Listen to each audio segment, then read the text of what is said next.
Tú sabes que la preocupación o sea, generalmente somatiza en la cabeza. Claro. O sea, pero Porque ¿por qué? volvemos, es la cabeza la que está pensando y mandándote el Es pensamiento y tú buscando salida. exactamente, Ahí viene la jaqueca, exactamente. el dolor de cabeza.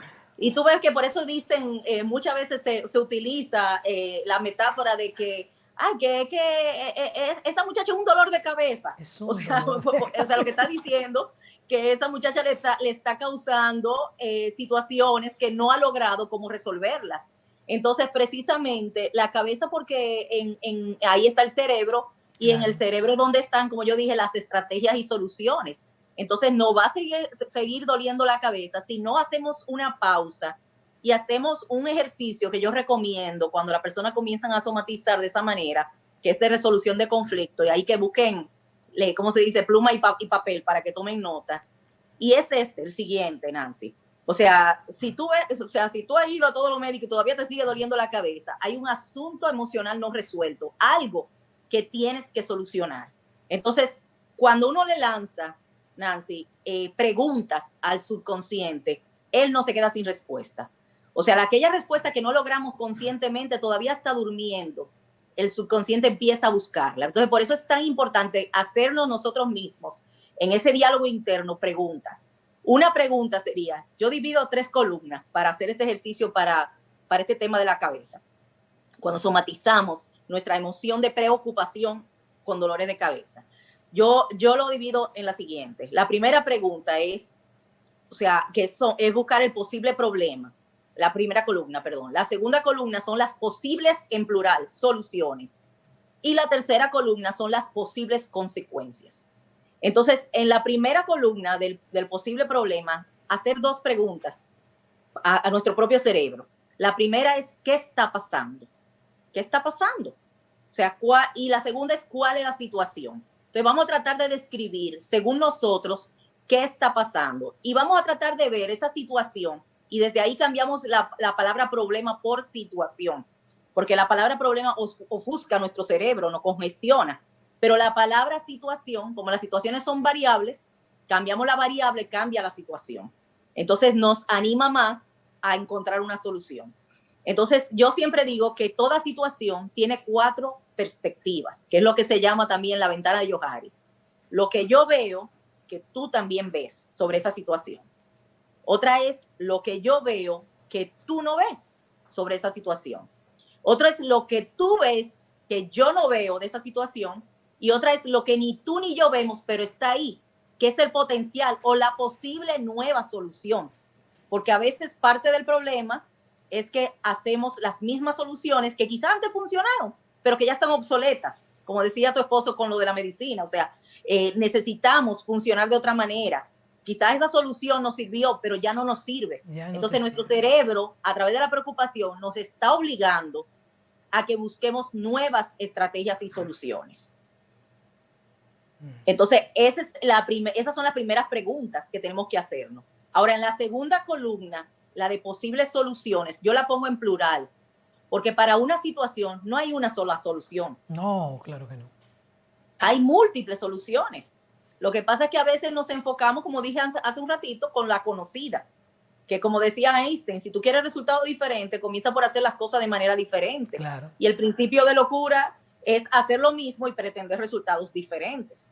Entonces decía él, entonces en ese sentido, pues las múltiples soluciones podemos buscarlas con las siguientes preguntas.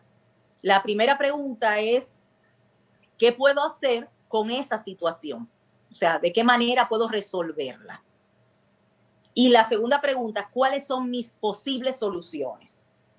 Yo siempre digo, Nancy, el que tiene una solución no tiene ninguna. Claro, porque si esa no funciona, ¿qué pasó? Te embromaste.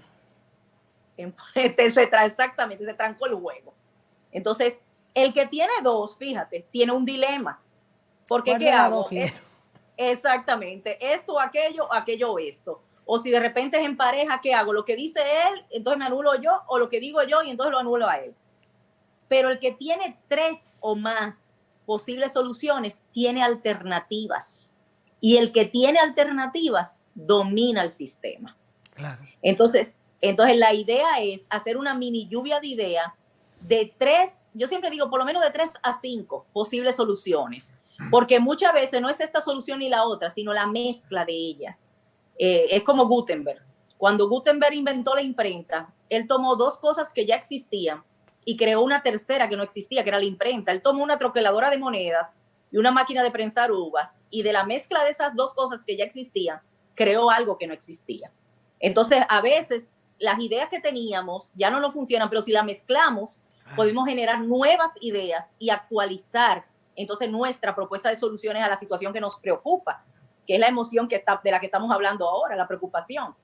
Y luego nos vamos a la tercera columna, que es la de posibles soluciones. La pregunta es, si hago posibles consecuencias, si hago esa solución, ¿qué puede pasar? ¿Cuáles serían, la segunda pregunta, mis posibles consecuencias? Entonces ahí hago otra pequeña columna de solución 1, solución 2, solución 3 hasta la 5, ¿verdad? Y hago mi posible consecuencia. ¿Cuáles son los pros y los contras? Si yo hago esta solución y la aplico, ¿qué me puede pasar a favor y qué me puede pasar en contra?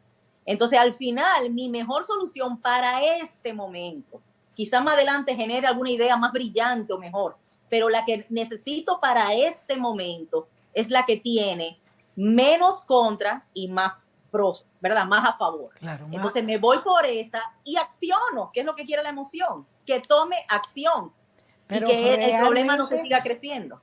Realmente es bien lógico el proceso. Así. Por eso es que viene para acá, ¿verdad? Es bien lógico porque es analizar, ver los pros y los contras. Y eso nosotros lo hacemos a cada rato, pero lo hacemos con cosas que no son importantes. Por ejemplo, yo voy al supermercado y si voy a comprar fruta, yo la miro por todas partes y veo si están blanditas, si parece que van a ser dulces, si están rojitas, si... Me dilato más escogiendo una fruta que lo que muchas mujeres se dilatan escogiendo un marido. Y por eso fracasan. Porque realmente tenemos que analizar y tenemos que tratar de no solo de analizar la emoción, los sentimientos, sino fríamente, como tú dices, cuáles son los pros y los contras, qué está a favor, qué puedo hacer. Malo es cuando tú no tienes muchas opciones. Ahí sí se te tranca el juego. Sí, pero exactamente. Siempre se puede salir.